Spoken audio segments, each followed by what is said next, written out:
Bom, então, oficialmente, muito bom dia, pessoal.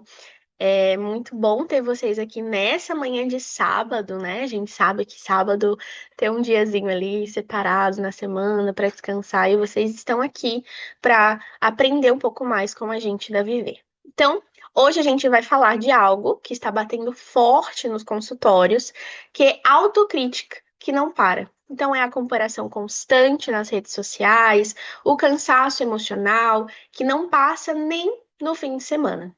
Então, se você reconhece isso nos seus pacientes, você que já é psicólogo, ou talvez até em você mesmo, então a gente vai entender como essas crenças se formam no funcionamento cognitivo da geração atual. E o mais importante, o que fazer com isso na clínica, né? Então, junto com a TCC e a e a terapia de terceira geração, como guia, esse é um encontro, então, que a gente vai tratar sobre isso. Ele vai ser um encontro direto, clínico e atual. Então, já pega seu bloquinho de anotações, o seu caderno, ou ali o seu celular, porque pode anotar, porque vai render essa aula. Bom, então, para quem ainda não me conhece, eu sou a Yas, faço parte da equipe da Viver Mais Psicologia, e a Manu, que é a Manuela, está aqui comigo, como Viver Mais Psicologia. Cuidando do chat durante todo o encontro. Então, fiquem à vontade para comentar, para mandar dúvidas e reagir. Esse espaço aqui é todo de vocês, tá bom? É, Bom, então antes de começar, novamente me conta aqui uma coisa. Quem já atendeu um paciente que vive se comparando com os outros? Especialmente nas redes sociais, tratando ali dessa geração atual. Manda no chat se você já se deparou com essa situação e quem já sentiu que a exaustão emocional do paciente é assim quase palpável dentro da sessão, né? Algo que você consegue reconhecer já de instante. É, Então, eu vou esperar vocês comentarem aqui, fazer essas perguntas, darem os feedbacks de vocês, para quem já se deparou com essa situação na clínica. Ahn, E olha só, eu já aviso que quem ficar até o final do evento, até acabar o evento, a gente vai dar acesso a condições especiais para quem se aprofundar de verdade, quem quer se aprofundar de verdade na TCC e nas terapias de terceira geração. Então, vamos segurar esse spoiler aí, vou deixar esse spoiler guardadinho para vocês, mas olha só. Já tô avisando vocês que ficar até o final vai te dar condições especiais para entrar na nossa formação em pós em TCC ou na nossa pós em TCC de terceira geração. Vou pedir para o suporte, então, colocar o link aqui do grupo de interessados para gente, vocês poderem entrar e conhecer um pouco mais e a gente poder conversar com vocês melhor sobre essas condições. Então, rapidinho, antes de continuar, eu sei que é uma dúvida recorrente de quem participa dos eventos aqui, que é esse evento, ele é totalmente gratuito. Então, você se inscreveu gratuitamente, você está participando gratuitamente. Mas, se você precisar do certificado, que pode contar como horas complementares, tem uma taxinha simbólica de R$ 35. Então, a gente consegue verificar aqui pelo Zoom quem participou, e quem esteve até. São 60 minutos, então você precisa estar pelo menos uma hora e ter uma hora de participação. E nós mandamos o link de pagamento para você pelo WhatsApp. Então, qualquer dúvida, é só chamar o suporte, mais conhecido como Manu, que ela vai te passar no WhatsApp certinho o link de pagamento para você conseguir o seu certificado, tá bom? Então, antes de chamar os nossos queridos e maravilhosos professores, eu quero que você sinta um pouquinho como é estudar aqui na Viver Mais Psicologia, porque hoje vocês vão ter exatamente isso. Aqui a gente não acredita em TCC ou na TCC de terceira geração só no slide. A gente fala de caso, de prática, de dúvida real, de insegurança clínica, porque é isso que aparece no consultório. Então, os nossos alunos aqui da Viver, todos eles contam com supervisão de casos clínicos desde o início do curso. Então, você vai poder ter esse acompanhamento sem estar sozinho. Então, você vai entender a importância de tudo isso, principalmente para quem ainda está na graduação, está finalizando a graduação. Então, é muito importante essa parte da supervisão. Então, para vocês entenderem melhor como tudo isso funciona, eu vou pedir para a Manu compartilhar um vídeo curtinho que apresenta um pouco mais da Viver Mais Psicologia.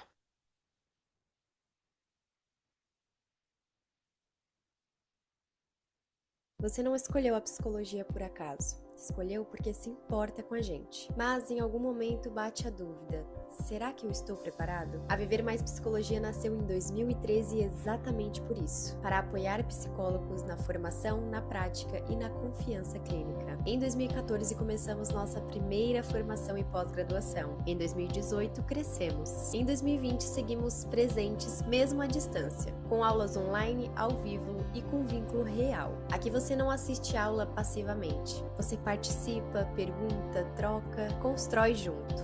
Desde o primeiro dia, a prática faz parte do processo. Supervisões, grupos de estudos, casos reais. Além dos cursos, a Viver também é clínica. É prática acompanhada. É cuidado com responsabilidade. Manu, tem como aumentar o áudio um pouquinho? E supervisão. Mais de 4.000 vidas já foram transformadas. Psicólogos que hoje atendem Tá no com mais máximo. firmeza. E pessoas que encontraram acolhimento de verdade. Formação e pós-graduação. Psicologia existencialista clínica, psicodrama, terapia familiar sistêmica, terapia cognitivo-comportamental, programa de estudos em psicanálise, psicodrama didata e psicoterapeuta de aluno, psicodrama didata supervisor e orientador, pós-graduação, neuropsicologia clínica, avaliação psicológica, psicoterapia de casal e família, psicoterapia Oxe, não. terapias O cognitivo-comportamentais, negócio. terceira geração e psicologia positiva, psicoterapia da sexualidade e psicologia perinatal e parentalidade. Se você quer atuar com mais segurança, clareza e presença clínica, a Viver Mais é o seu lugar. Conheça nossos cursos, fale com a nossa equipe e dê o próximo passo na sua trajetória como psicoterapeuta. Viver Mais Psicologia. Você cuida de pessoas, a gente cuida de você.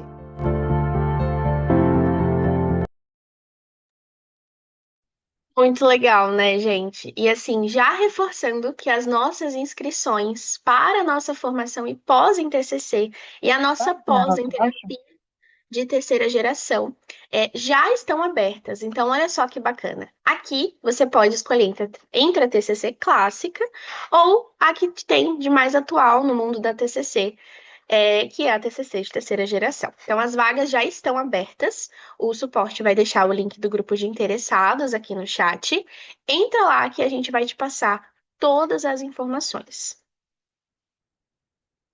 E para quem ainda está na graduação, como eu falei, a partir do sétimo período, a Viver também pensa em vocês. Então, você já pode iniciar na nossa formação e pós a partir do sétimo semestre. Então, o suporte também vai deixar aqui o link de todos os grupos de interessados para quem quiser saber mais sobre as nossas formações e pós. Então, a gente também atualiza ali nos nossos grupos da Viver. Então, antes de chamar o nosso prof, deixa eu fazer alguns convites bem rapidinhos para vocês. Então, dependendo do momento que se você está hoje, a gente tem um caminho para te oferecer. Então, nós temos a nossa plataforma de streaming, onde a gente oferece aprendizado contínuo, com flexibilidade, cursos em diferentes áreas da psicologia, acesso às gravações e certificado também. Então, tudo no seu tempo. Você pode assistir quando você quiser, que você vai receber o seu certificado ali diretamente no e-mail, bem prático e bem rápido. Nós também temos os nossos cursos livres, então, para quem quer ganhar mais segurança em demandas específicas, um formato assim mais aprofundado, mais ainda pontual também.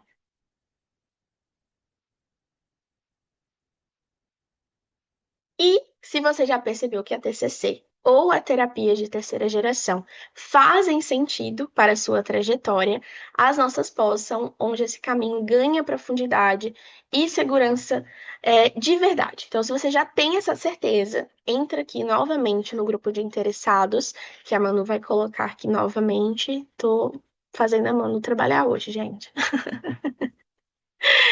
Então já entra aqui para vocês conhecerem um pouco mais e a gente passar mais informações para vocês, lembrando do bônus especial, que você ficando até o final, a gente vai te contar qual é. E agora sim, então vamos começar a nossa parte acadêmica para abrir esse encontro. A gente tem um professor que vai nos trazer a visão da TCC sobre autocrítica, comparação social e exaustão emocional. Então, é com muito prazer que eu apresento. Inclusive, eu preciso dizer que o nosso prof. Carlos é o nosso professor aqui na Viver. Queridíssimo professor André. Então, Carlos André Nogueira. Ele é mestre, psicólogo, especialista em gestão e docência do ensino superior, mestre em psicologia clínica e da saúde, professor universitário e terapeuta cognitivo-comportamental. Então, que formação incrível, né, prof? Fique à vontade e o espaço é todo seu. Obrigado, Yasmin. Bom dia a todos e a todas que nos estão a ouvir. Eu queria começar por agradecer novamente à Viver por me ter convidado para vir falar aqui de um tema tão atual e tão importante neste momento que nós vivemos. E também queria agradecer a todas as pessoas que se disponibilizaram para estar aqui este sábado, escutando um pouquinho e aprimorando o nosso conhecimento em conjunto sobre a psicologia. Então, como a Yasmin já falou, o meu nome é Carlos André, embora a maior parte das pessoas me chame por André. Eu sou psicólogo, sou formado desde 2010 e desde essa altura que eu trabalho com a clínica cognitivo-comportamental. Provavelmente vocês já perceberam que eu não sou brasileiro, sou português, embora eu viva aqui no Brasil já há 13 anos e divido o meu tempo entre o Brasil e Portugal. A minha formação originalmente foi lá em Portugal, depois aqui no Brasil eu fiz todo o processo, não é, de revalidação eh, dos meus diplomas. Então eu vivo aqui mais especificamente em Natal, neste momento. Anteriormente eu vivia na Bahia. Durante estes 13 anos eu tenho atuado principalmente na clínica, mas também disponibilizando um pouco do meu tempo para atuar no trabalho académico, não é? Como professor universitário. O meu foco principalmente é nas disciplinas de psicopatologia, nas disciplinas voltadas para a TCC e o estágio clínico, né? Então, essa é uma questão que eu transporto também para a minha atuação aqui na Viver. Já tenho uns anos que eu faço essa parceria com a Viver e nas minhas aulas nós abordamos sempre essa questão da construção do pensamento e como é que o nosso pensamento influencia as nossas emoções e os nossos comportamentos. Nesse sentido, habitualmente conviver o trabalho com supervisão clínica, como a Yasmin estava a falar há pouco, é? De dar esse acompanhamento aos alunos e alunas da Viver, no sentido de discutirmos os casos delas e deles, abordarmos os pontos que nós poderíamos utilizar como próximas estratégias de intervenção, fazer planos de intervenção, analisar possibilidades de diagnóstico. Então, as supervisões clínicas, elas costumam ser momentos de muita riqueza, principalmente porque existe essa troca de experiências entre os profissionais, os alunos e as alunas. É até muito interessante, eu sempre costumo dizer que, infelizmente, a nossa profissão de psicólogos, às vezes, ela é um pouco solitária, principalmente na área da clínica. Nós acabamos ficando muito no nosso trabalho com o paciente, na troca com um ou outro profissional que também intervém com aqueles nossos pacientes e até por conta do sigilo, de nós termos uma profissão que não nos permite debater os casos com pessoas aleatórias, nós acabamos muitas vezes ficando fechados em nós próprios.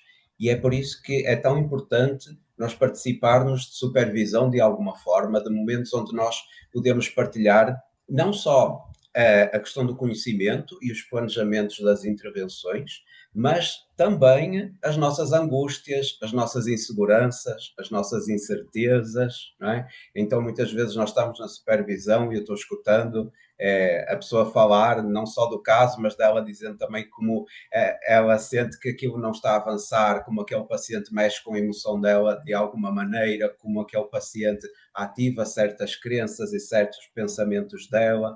Então, é um momento realmente muito bom e de troca de vários aspectos, além do conhecimento propriamente dito.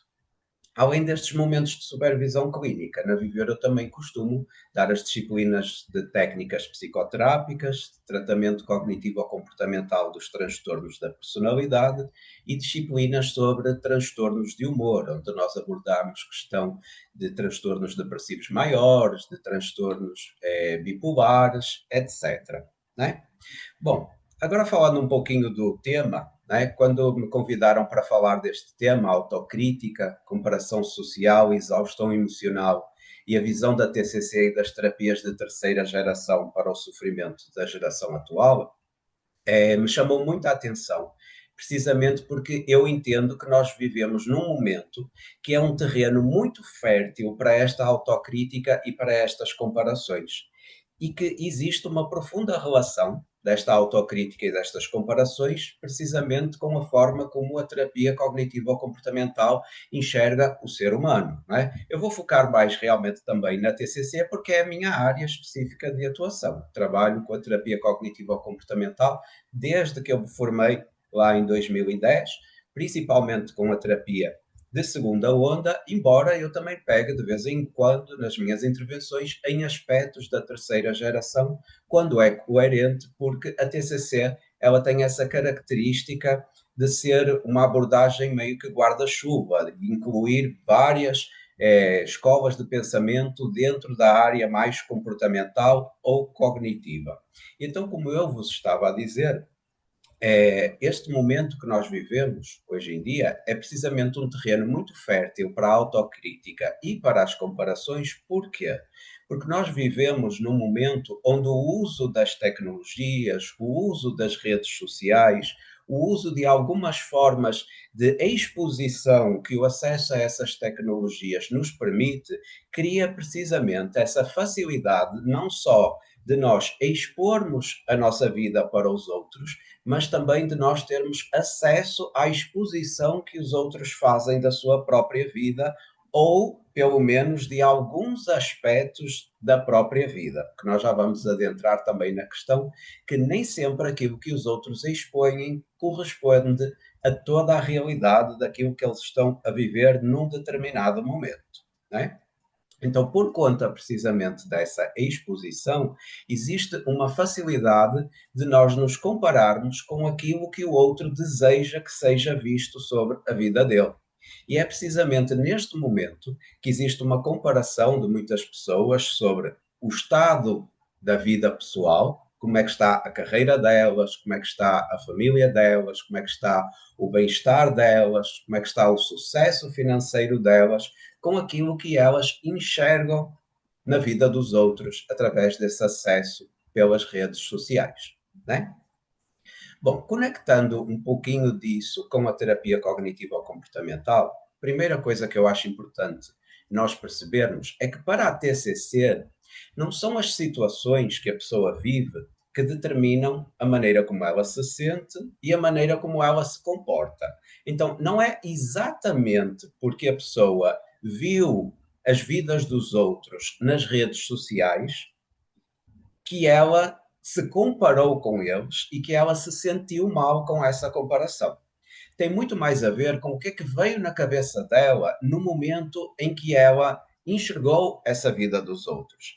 Às vezes, quando eu estou a explicar isso, as pessoas ficam meio confusas, não é? Eu já escutei até pacientes mesmo dizerem assim: não, André, eu não sofro por causa da maneira como eu enxergo as coisas. Eu sofro porque acontecem coisas ruins na minha vida. Né? Eu entendo que é fácil de perceber desta forma, que a interpretação do paciente muitas vezes se volte para este ângulo aqui, mas se nós formos reparar no próprio exemplo que nós estamos a falar, da autocrítica, do sofrimento relacionado a essa autocrítica, da pressão para cumprir certas expectativas sociais que a pessoa constrói na nossa vida, nós vemos que as pessoas agem de forma diferente perante as mesmas situações. Então, nós podemos ter um paciente que olha para as redes sociais de uma determinada pessoa, se compara de forma injusta e excessivamente com aquela pessoa, se critica também de uma forma injusta por não estar no mesmo patamar do que aquela pessoa e por causa disso sofre imenso com essa situação. E podemos ter uma outra pessoa que olha exatamente o mesmo perfil, tem às vezes uma vida muito parecida com a primeira pessoa que eu falei, do ponto de vista prático, do sucesso, do que faz, da família dele, etc. E não sofre da mesma maneira. Por que é que isso acontece? Porque elas estão a olhar para os perfis daquelas pessoas, que é exatamente o mesmo perfil, mas estão a ter interpretações diferentes daquilo que elas estão enxergando naquele momento. Estão a ter pensamentos diferentes daquilo que elas estão enxergando naquela altura.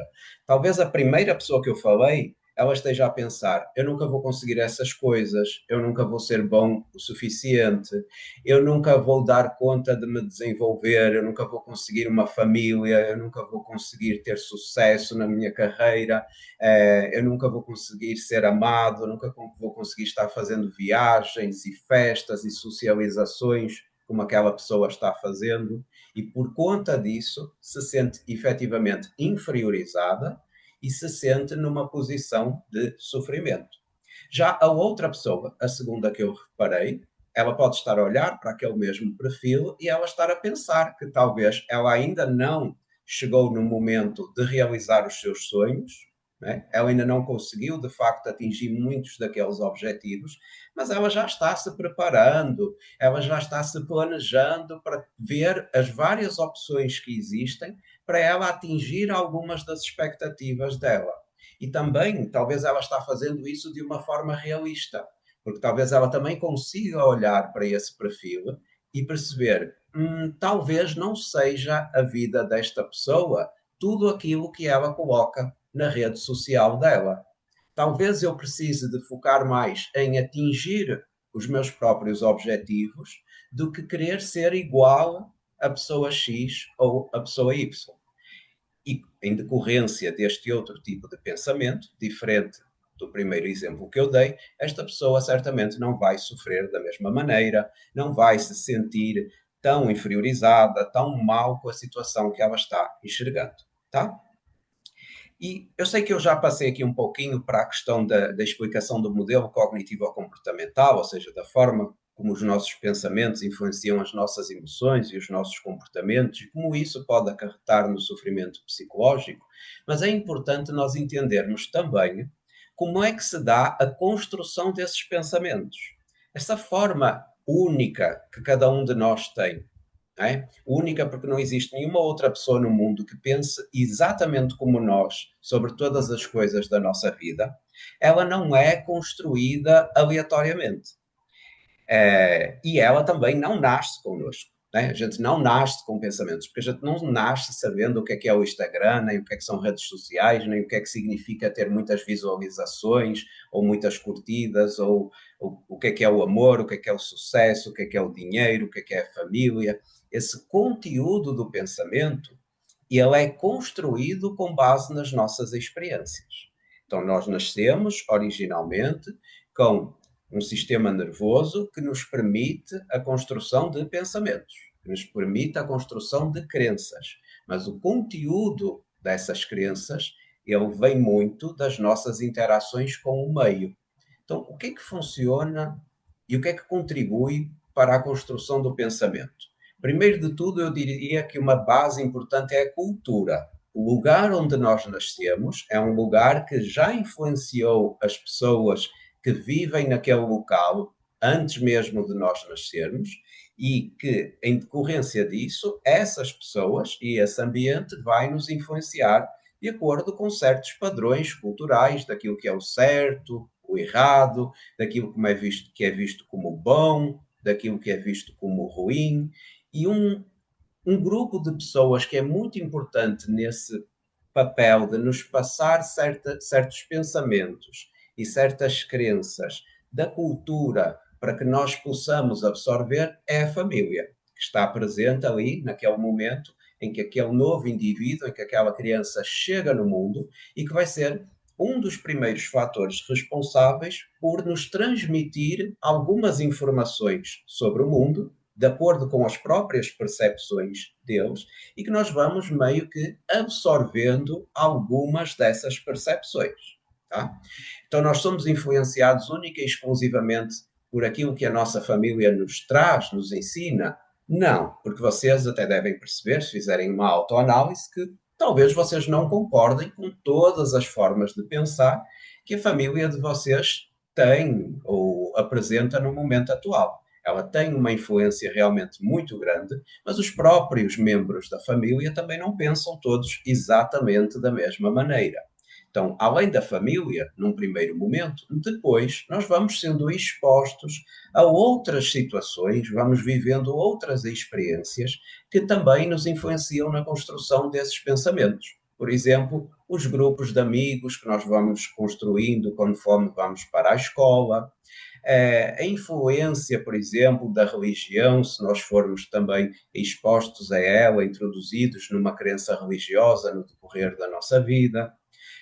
As próprias vivências que nós vamos tendo no dia a dia, se um dia a pessoa foi assustada por um cachorro, ou se um dia alguém criticou o cabelo dela, se um dia alguém demonstrou afeto por ela também. Então, todas essas interações que nós vamos tendo, elas contêm informação que a pessoa vai absorvendo ao longo da vida e incorporando essa informação precisamente na forma como ela pensa e nas crenças dela. E depois nós chegamos num fator que é muito importante hoje em dia, mas que há algumas décadas atrás não tinha tanta importância para a construção dos pensamentos, que é o acesso às tecnologias, que está hoje em dia presente na nossa cultura de uma forma constante, de 24 horas por dia, eu diria, e que, portanto, todas as informações que nós captamos também deste local são absorvidas e incorporadas por nós dentro dos nossos pensamentos e das nossas crenças. Tá? Então, nós vamos todos construindo essa forma de pensar com base nessas informações que nós absorvemos do mundo, e isto não é necessariamente algo ruim. Tem muitos pensamentos, muitas crenças que nós absorvemos, que nos levam a sentir-nos bem, que nos trazem emoções positivas, que nós utilizamos aquelas informações para tomar decisões e ter comportamentos que são benéficos para nós e para os outros. E isso é ótimo neste sentido, porque estas crenças e estes pensamentos também nos ajudam a estar adaptados ao lugar em que nós vivemos. Só que, ao mesmo tempo, nós também vamos construindo algumas crenças, alguns pensamentos que são considerados disfuncionais. Disfuncionais porquê? Porque eles nos levam ao sofrimento, muitas vezes nos paralisam, nos levam a tomar decisões que são prejudiciais para nós e para os outros, e é precisamente neste tipo de pensamentos que está a raiz do sofrimento, de acordo com a terapia cognitivo-comportamental. Claro que nós não agimos apenas no pensamento, porque nós entendemos que não basta mudar o pensamento da pessoa para resolver todas as questões da vida dela. Por exemplo, se a pessoa tem o pensamento de que eu não consigo ser tão bem-sucedida quanto os outros, eu nunca vou chegar num patamar de realização profissional, nós vamos agir realmente na reestruturação desta crença, mas nós também vamos ver no ambiente e no comportamento daquela pessoa o que é que pode ser modificado, em que é que nós podemos engajar ela para que ela realmente atinja alguns dos objetivos que ela estabelece. Né? Porque muitas vezes ela pensa daquela maneira e ela faz o quê? Ela não tenta fazer uma faculdade, ela não tenta prestar um concurso, ela não inicia um planejamento de estudos. Então nós precisamos de agir sim no pensamento, porque ela é a raiz, mas depois também precisamos de agir na parte comportamental, tá? Então, como eu estava a dizer, nós vamos construindo estes pensamentos, estas crenças, que muitas vezes surgem na forma daquilo que nós chamamos de crenças de desamor, desvalor e desamparo. Todos nós construímos este tipo de pensamentos em algum momento no decorrer da nossa vida, umas pessoas de forma mais intensa e prejudicial, outras pessoas de forma mais sutil, né? O que são pensamentos de desamor, desvalor e desamparo? Desamor é a ideia de que os outros não nos amam, não gostam de nós, que nós não importamos na vida dos outros, que os outros não se importam connosco, que os outros não nutrem carinho por nós. Crenças de desvalor têm a ver com, como o próprio nome indica, a valorização pessoal. Então, sensações de que nós somos inferiores aos outros, que nós não somos tão interessantes, que nós não somos tão bonitos, que nós não somos tão atraentes, que nós não somos tão importantes, e as crenças de desamparo, que têm a ver com o senso de capacidade. Ou seja, a pessoa acreditar que ela não dá conta, que ela não é tão boa assim naquilo que ela faz, que ela não consegue, que ela é burra, que ela é incapaz, que ela é uma inútil. Tá? Então, eu fui para os exemplos extremos. A maior parte das pessoas não apresenta desta maneira tão intensa estas crenças, tem-nas de forma mais sutil, mas quem apresenta transtornos graves, como por exemplo os pacientes com transtorno depressivo maior, têm tendência a ter estas crenças muito afloradas e, em decorrência disso, a estar muito prejudicado em várias áreas da vida delas, não é? E o que é que tudo isto que eu estou a ver tem a ver com a autocrítica que nós estávamos a falar, né? Nós temos também uma característica que se chama um viés de comparação. O que é isso? O viés de comparação é uma tendência que todos nós temos a focar mais, a prestar mais atenção a certos estímulos, a certas situações que confirmam as nossas crenças.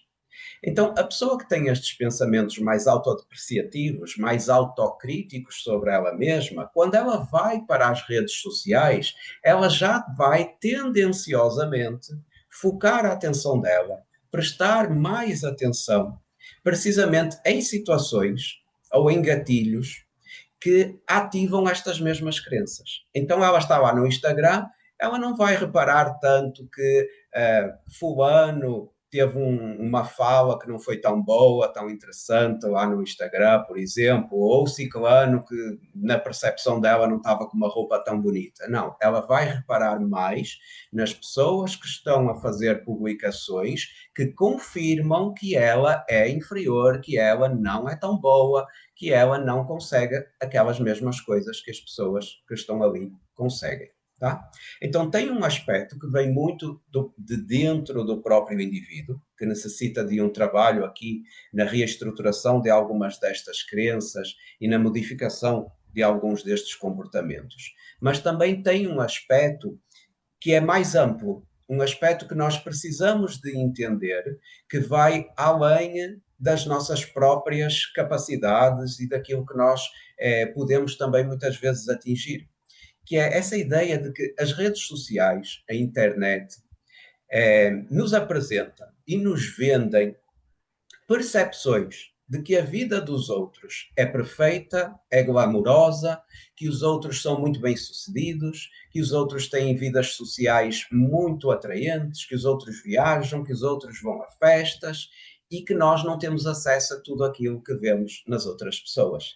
Só que essa ideia que é transmitida pelas redes sociais, ela é um pouco enganosa, precisamente na medida de que a vida de muitas daquelas pessoas que estão compartilhando aquilo não se resume àquilo que elas estão compartilhando ali naquele momento e muitas vezes nem sequer traduz o real estado em que elas se encontram no momento em que elas estão compartilhando aquelas informações. Porque nós compartilhamos aspectos da nossa vida, essencialmente, que nós queremos que os outros vejam. Os melhores momentos, os ápices das nossas conquistas, da nossa felicidade, daquilo que nós achamos que é interessante e bonito. E, embora existam exceções, em traços gerais, as pessoas não fazem tantas publicações quando elas estão a passar por momentos difíceis da vida delas, como quando elas estão passando umas férias, indo numa festa, fazendo uma viagem, né? Que se nós formos comparar com o total do tempo da vida da pessoa, são momentos muito específicos. mas transmite às vezes para a visão de quem está do outro lado da tela que a vida das outras pessoas é aquilo que está ali e que a dela não é.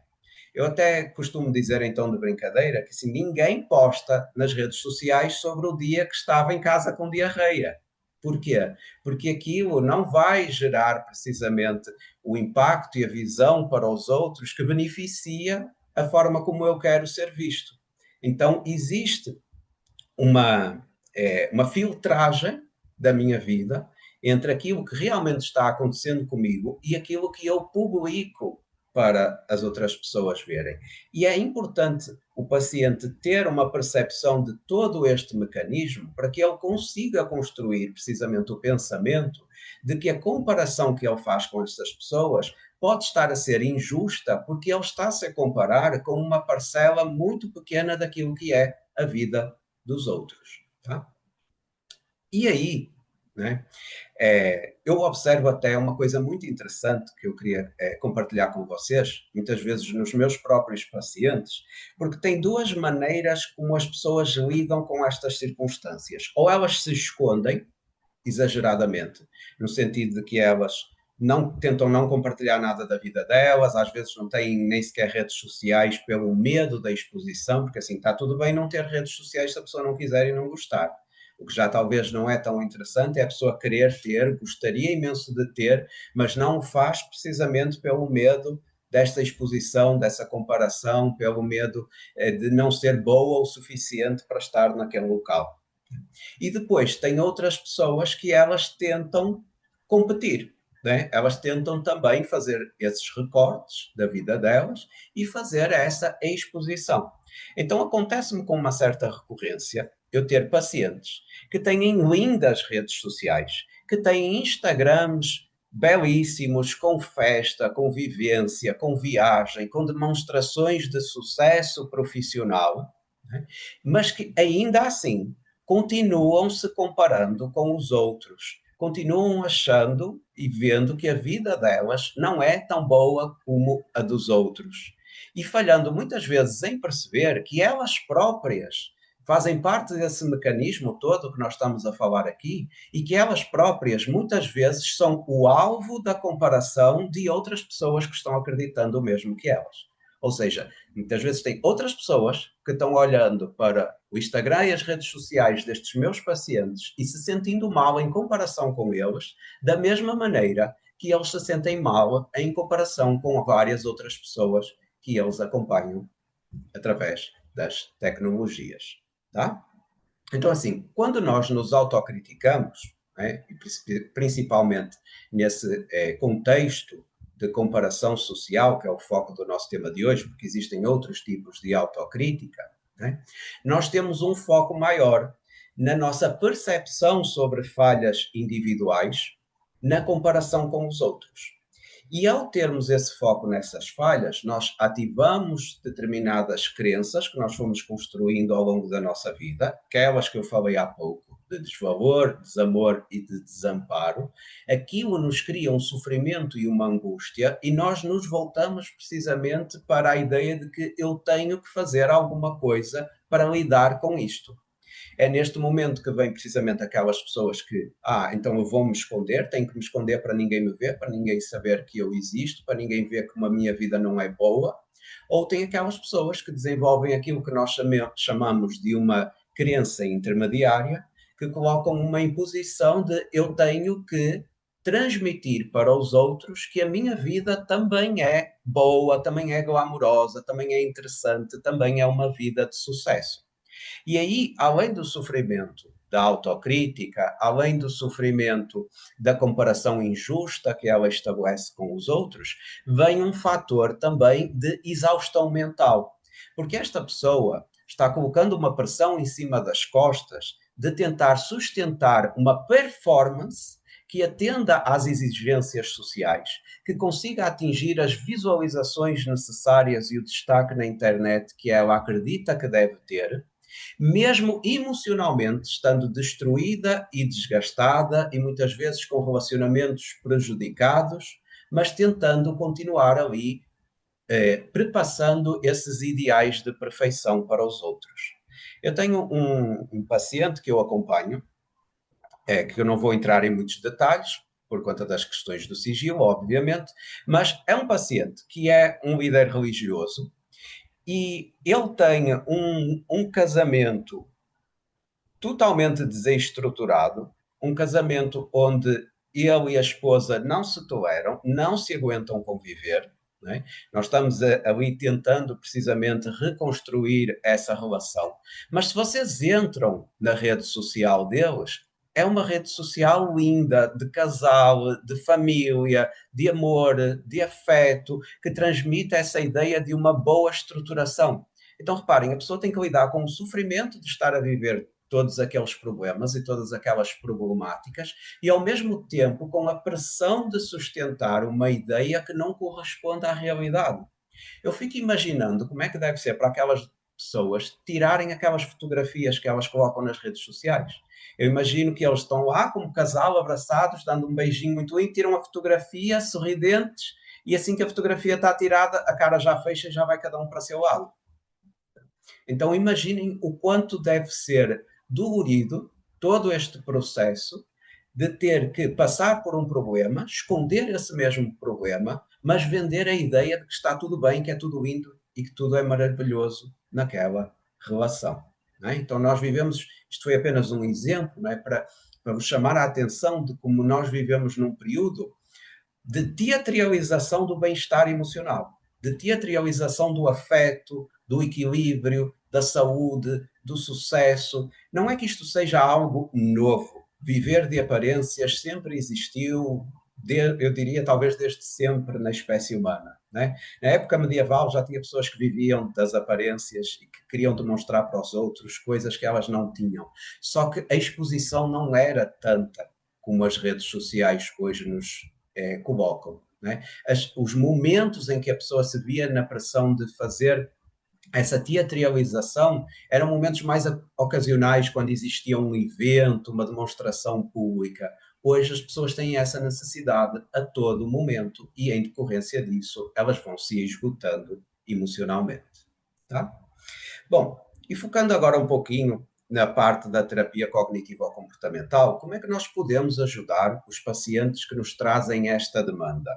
Nós precisamos de trabalhar uma flexibilização da forma como eles pensam e alguns ajustes comportamentais. Então, o primeiro momento é nós ajudarmos o paciente a entender que o seu sofrimento psicológico e o comportamento que ele tem não é aleatório, não vem do nada. Ele tem uma relação muito profunda com esse material informativo que ele utilizou e que ele absorveu do mundo para construir os seus pensamentos e as suas crenças. Então, o paciente tem que entender que o sofrimento psicológico dele está muito atrelado à maneira como ele interpreta as circunstâncias da vida dele próprio e do mundo. Entendendo este pensamento, fica mais fácil de ele se analisar a si mesmo, de ele ficar mais atento ao que está a passar pela cabeça dele, de ele se perguntar se aquela é a única interpretação que ele pode fazer, de ele analisar se tem de facto provas e evidências de que aquele pensamento é real ou não, e de começar a fazer um questionamento e uma contestação destes próprios pensamentos. Aí, em terapia, nós vamos ajudando com o nosso questionamento socrático, com as perguntas reflexivas que nós vamos fazendo durante o processo terapêutico, para que ele consiga trazer essa identificação de pensamentos e crenças, para que ele consiga categorizar esses pensamentos para facilitar, ao nomeá-los, identificá-los também mais facilmente e a flexibilizar um pouco estes pensamentos. Existe também um processo psicoeducativo, que é aquele momento onde nós vamos ensinar ao paciente sobre alguns mecanismos cognitivo-comportamentais que estão por trás destas dificuldades e do sofrimento que ele relata, porque o paciente, se conseguindo, entendendo melhor, desenvolvendo mais aquilo que nós chamamos de insight, é um paciente que consegue ter mais pensamento crítico sobre os próprios aspectos da cultura, das suas aprendizagens e do seu próprio questionamento. Então é o paciente que começa a conseguir chegar numa rede social, por exemplo, já que este é o tema, e dizer, será que é tudo isto? Será que a vida da pessoa representa tudo isto?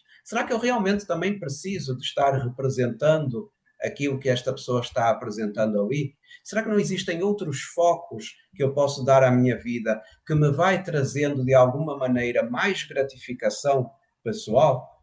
Então, nós fazemos essa intervenção, como eu vos estou a dizer, na reestruturação e na flexibilização destes pensamentos, e ao mesmo tempo, depois vamos agindo também na parte comportamental, no sentido de vermos o que é que pode ser feito em parceria com o paciente para atingir os seus próprios objetivos de forma individual. Tá?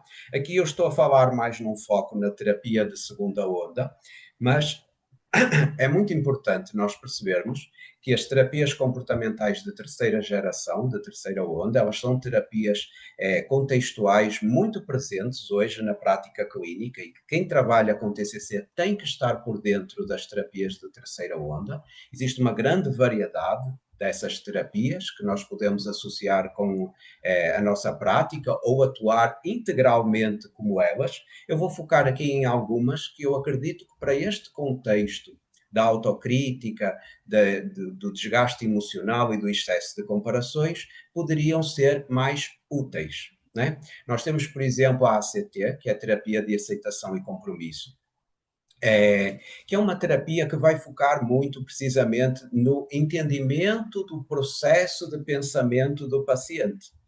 E nós, dentro dessa abordagem terapêutica, nós iríamos focar com estes pacientes naquilo que nós chamamos de disfusão cognitiva. Tá? O paciente tem tendência a acreditar que o que vem na cabeça dele é verdade sobre aquilo que ele está a viver. E, de facto, em alguns momentos até é. Mas em outras circunstâncias é apenas um pensamento, é apenas uma interpretação que o cérebro dele está a fazer da realidade em função de tudo aquilo que ele aprendeu na vida dele. Então, o processo de difusão é o paciente começar a conseguir separar aquilo que é pensamento daquilo que é necessariamente a verdade. É ele começar a conseguir olhar para os pensamentos como um processo mental, como uma informação que o cérebro deles está a transmitir naquele momento, mas que pode ser errônea ou tendenciosa e não necessariamente como um reflexo da verdade plena daquilo que está a viver. Eu vi aqui uma pergunta, depois provavelmente vocês vão ter tempo de fazer perguntas, mas só respondendo muito rapidamente, é desfusão. Desfusão tem o processo de fusão cognitiva, que é quando o paciente acredita que o pensamento dele é a verdade sobre o que ele vive, é a verdade sobre a realidade dele, e nós na terapia trabalhamos, na ACT especificamente, na desfusão cognitiva, né? Desfundir o pensamento daquilo que é a verdade. Tá? Depois nós temos também a terapia focada na compaixão, também é uma abordagem de terceira onda. A terapia focada na compaixão, eu estou a falar mais rapidamente e superficialmente destas abordagens de terceira onda, que são muito complexas por conta do tempo, né? Porque cada uma delas tem muito a ser aprofundado e a ser entendido. Mas eu vou focar aqui naquilo que importa para o tema específico que nós estamos a falar agora. Então, por exemplo, a terapia focada na compaixão, o que nos vai importar aqui é que ela tem um viés de ajudar o paciente a se tratar a si próprio como se ele fosse o seu melhor amigo. É interessante nós repararmos que muitas vezes os pacientes têm pensamentos sobre si próprios e falam coisas sobre si próprios que eles não falariam sobre os outros. Né? Então, às vezes, eu estou escutando o paciente, ele está a dizer, porque eu não presto, eu sou um lixo, eu sou um inútil, a culpa de tudo o que acontece de ruim na minha vida é minha, eu sou um zero, eu sou feio, eu sou horroroso.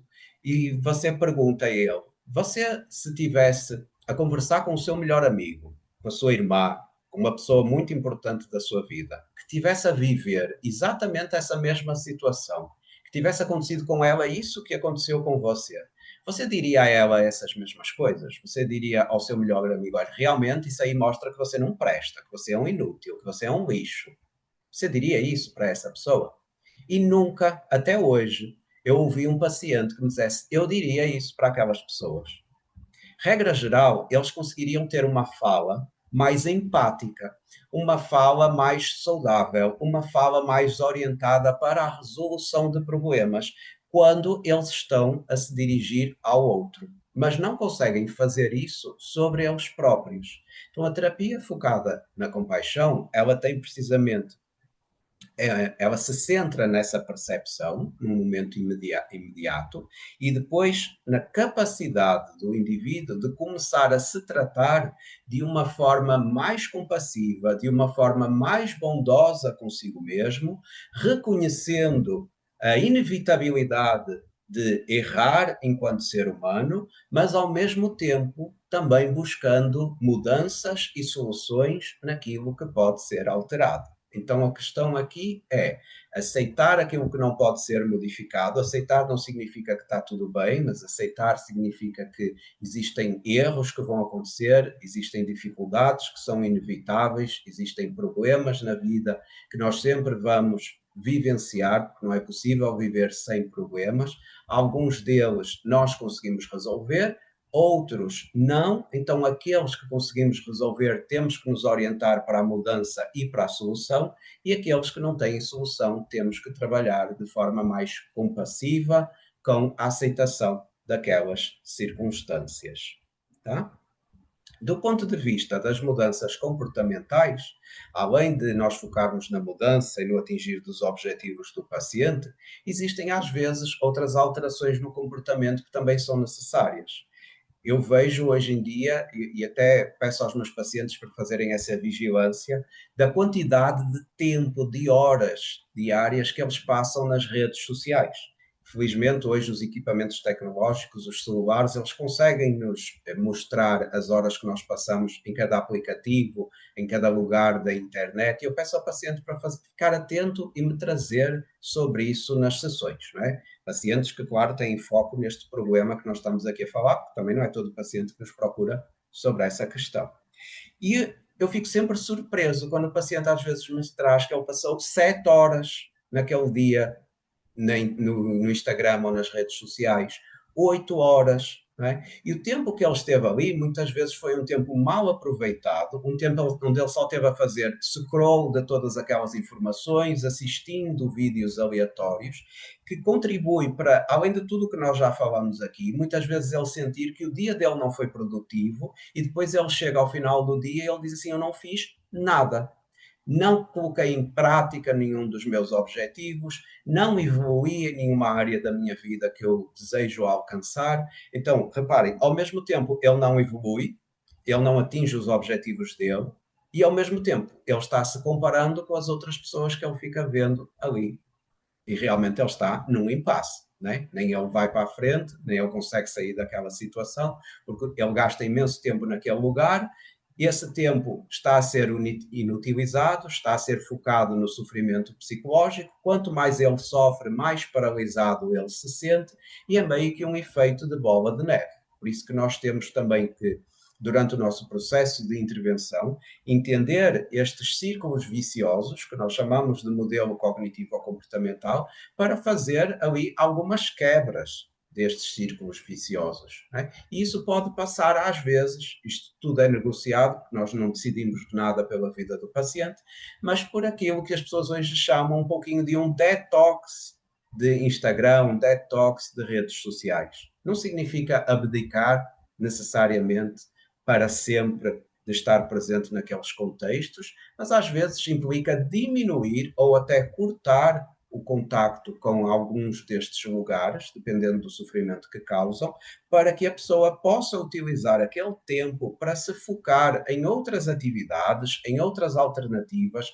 que sejam mais benéficas e saudáveis para ela própria, que podem incluir a prática do exercício físico, a melhora da alimentação, o foco no estudo, a dedicação profissional, o buscar um relacionamento, ou aprimorar o relacionamento, ou estar mais presente na vida da família, na vida dos amigos, o fazer leituras, o assistir um filme que a pessoa já queria assistir há muito tempo, jogar um videogame se isso for os gostos dela, brincar com o cachorro, enfim. Eu dei todos estes exemplos porque não vamos ser nós a determinar isso. Isso vai ser determinado em parceria com o paciente, que é aquilo que nós chamamos de empirismo colaborativo. Nós vamos descobrir junto com a pessoa o que é necessário ela colocar em movimento para atingir os objetivos pessoais dela, para ela ter uma vida mais saudável. E depois nós vamos negociando estas mudanças graduais, né? Essas mudanças aos poucos, dentro daquilo que é possível na realidade psicológica e no ambiente que a pessoa vive. As terapias da terceira onda, elas têm um foco também numa técnica que eu acho sempre muito interessante, que é o mindfulness, e é precisamente aqui que eu vou encerrar a minha fala. O mindfulness não tem, é uma palavra em inglês que ela não tem uma tradução literal para o português. Alguns autores traduzem como atenção plena, mas não representa exatamente o que significa mindfulness. Se fôssemos fazer uma tradução mais literal, mindfulness seria tipo mente cheia, uma tradução mais literal, né? É uma técnica de meditação, mas ao contrário do que nós habitualmente estamos voltados para a meditação, ou nós pensamos quando vem o termo meditação na cabeça, a ideia aqui não é esvaziar o pensamento, não é pensar em nada. É precisamente o contrário, trazer um maior foco e uma maior percepção no aqui e no agora, e naquilo que a pessoa está a viver num determinado momento. É trazer um foco na experiência sensorial, emocional e uma conexão plena com o presente, com a própria vida e com as experiências, para que essas experiências se tornem mais significativas. Nós vemos que as pessoas, principalmente que acarretam sofrimento psicológico, elas têm um foco exagerado no passado, que muitas vezes está voltado para a questão depressiva, ou no futuro, que muitas vezes está voltado para a questão da ansiedade. Então, o mindfulness é um exercício que, de preferência, deve ser feito diariamente e que está voltado para que a pessoa consiga trazer um foco para o presente, para o que ela está vivendo aqui e agora. Então, o mindfulness ele pode ser feito, a pessoa pode tirar um tempo e ela ir, sei lá, até à praia, até ao jardim, até um lugar onde ela gosta, para se conectar ali com aquele momento da vida dela. Mas a gente sabe que muitas vezes as pessoas não têm no dia a dia delas a possibilidade de fazer esse recorte de tempo. Outras vezes até têm, mas elas dão prioridade a outras coisas. Mas o bom do mindfulness é que ele pode ser feito em qualquer lugar, em qualquer momento, que é aquilo que nós chamamos um mindfulness informal. Você pode estar a fazer o mindfulness no momento que você está almoçando. Você pode fazer o mindfulness no momento em que você está tomando banho. Você pode fazer mindfulness no momento em que você está sentado no ônibus indo para o trabalho. Você pode fazer mindfulness no momento que você está fazendo uma caminhada ou na academia. Porque mindfulness é sobre direcionar o foco da atenção interna para a experiência sensorial do momento e analisá-la em toda a sua plenitude. Então, ao invés, por exemplo, de você estar só almoçando de uma maneira totalmente desligada daquilo que você está a fazer, pensando, ai meu Deus, o que é que vai acontecer amanhã e o que é que se vai passar no trabalho e não sei o que é um problema que talvez nem venha a acontecer e que não tem nada naquele momento que você pode fazer, o mindfulness tenta trazer a sua percepção para aquela altura em que você está a viver. Então, ao invés de simplesmente colocar a comida na boca, mastigar e ingerir sem prestar atenção, tente direcionar o foco da sua experiência sensorial para cada um dos aspectos daquilo que você está a fazer. De que cor é a comida que você está a comer? Quais são os alimentos que tem no seu prato? Qual a textura de cada um? Qual é o cheiro que você consegue sentir da comida que você está a comer? Qual o ruído que faz até o talher, o barulho, quando você mexe na comida? Quando você coloca a comida na boca, tentar trazer a percepção para a textura, o gosto, se é salgado, se é doce, como é que o alimento se comporta conforme nós vamos ingerindo. Isto é muito interessante para várias coisas. Eu usei aqui o exemplo da comida, podia ter usado qualquer um dos outros exemplos que eu falei há pouco, mas o da comida é muito bom porque nos permite experimentar todos os órgãos dos sentidos. E é útil não só para o que estamos a falar aqui, mas também para pacientes que têm, por exemplo, transtornos alimentares. Tá? Então, a experiência de mindfulness pode ser transportada para qualquer altura da vida da pessoa. É uma experiência mais focada no aqui e no agora, uma experiência de não julgamento. Reparem, a ideia não é travar o pensamento. Há pouco eu dei o exemplo da pessoa que estava almoçando e ela estava pensando num possível problema que ela vai ter amanhã. Quando ela está a fazer mindfulness, eu não vou querer que ela se tente forçar a parar aquele pensamento, porque isso nem sequer funciona. A pior maneira para nós lutarmos com um pensamento disfuncional é tentar barrar o nosso cérebro de pensar. Eu sempre falo isso para os meus pacientes. Se ele ficar ali, não pensa nisso, para de pensar nessa coisa, para de pensar nessa pessoa, para de pensar nesse aspecto da sua vida. Quanto mais ele se força a parar de pensar, mais ele está pensando já no assunto. Eu até costumo dar o exemplo. Se eu disser aqui para vocês, pessoal, a partir de agora, todos vocês estão proibidos de pensar numa girafa. Eu não quero que ninguém imagine uma girafa. Eu não quero que ninguém pense numa girafa. Eu não quero que ninguém tenha qualquer tipo de pensamento sobre girafa. Vocês conseguiram? Não. Porque quanto mais. Vocês nem estavam pensando em girafas, né? Mas quanto mais eu fui dizendo não pensa nisso, para de pensar nisso, mais o seu cérebro criou imagens e processou informações sobre aquele assunto.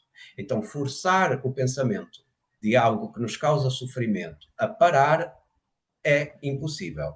O que nós podemos falar, e é a proposta de fazer, desculpem, e é a proposta do mindfulness, é nós trazermos o pensamento como se ele fosse algo, um visitante. Olharmos para o pensamento como se fosse um visitante passageiro. Ou seja, eu estou fazendo o meu mindfulness, veio na minha cabeça uma preocupação com algo que vai acontecer amanhã, eu aceito aquilo como um processo do meu cérebro, é algo que veio na minha cabeça, que vai estar ali causando um pouco de sofrimento, mas que logo vai embora, e eu direciono de novo o foco da minha atenção para a experiência sensorial que eu estou fazendo. Tá? Então eu não barro o pensamento, eu aceito o pensamento, não como uma verdade, mas como uma ideia que o meu cérebro me transmitiu naquele momento, que vai estar presente ali durante algum tempo, causando talvez um pouco de ansiedade, que eu também tenho que aprender a tolerar, mas que entretanto irá passar como se fosse uma nuvem ou como se fosse uma folha que cai num riacho e que vai embora.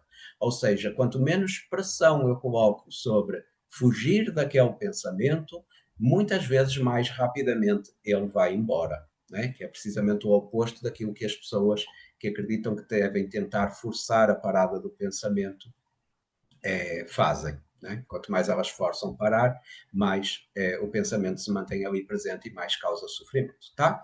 Então, resumidamente e concluindo, gente, a terapia cognitivo-comportamental e as abordagens da terceira onda, elas nos vão trazer focos precisamente no processamento de informação, na análise dos pensamentos e crenças que a pessoa foi construindo ao longo da vida dela, no entendimento de como os gatilhos do dia a dia ativam esses padrões de pensamento, depois na análise desses pensamentos, na sua veracidade, na sua lógica, o desenvolvimento de uma maior flexibilidade na maneira como as pessoas pensam sobre esses assuntos, uma busca de alternativas práticas e de soluções de mudança comportamental mais reforçadora para os objetivos que elas desejam alcançar e uma maior conexão com aspectos saudáveis da vivência do paciente. Isto parece tudo coisas muito complexas e é por isso que a terapia leva o seu tempo. Nós não podemos fazer em uma ou duas sessões todo esse processo que eu descrevi aqui, de uma forma mais simplificada pela questão do tempo, mas que vai existir realmente um investimento do terapeuta e um investimento do paciente. Tá? Não sei se eu já me estendi um pouco demais, se eu me estendi, peço desculpa. Espero que tenha sido algo que vos trouxe algum entendimento, algumas luzes sobre este tema em específico, que quem aqui atende já tenha extraído algumas ideias sobre o que trabalhar com os seus pacientes e depois, em breve, estarei disposto a responder às dúvidas de vocês, perguntas, enfim, aquilo que eu puder compartilhar do meu conhecimento, estou à disposição, tá? Obrigado pela atenção de todos. Maravilha, maravilha, prof.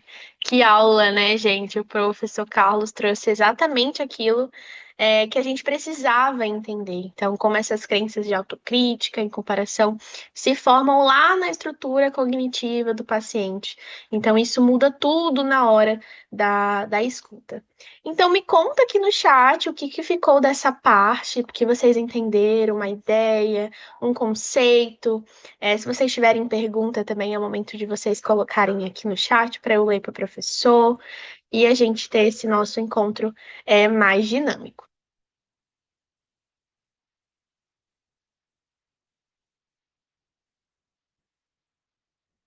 Então, olha só, sabe o que que é incrível em tudo isso? É que o professor André, ele trouxe hoje aqui um recorte do que acontece dentro da nossa formação e pós em TCC, aqui na Viver Mais Psicologia. Então, ela é uma formação pensada para você que quer dominar a terapia cognitivo-comportamental, não só a teoria, mas todos os protocolos, as técnicas, a aplicação real no consultório.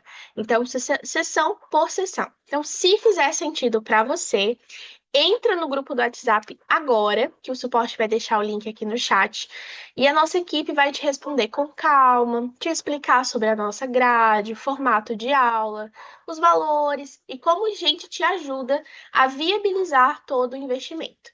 Então, a Manu compartilhou aqui, né, a nossa grade curricular.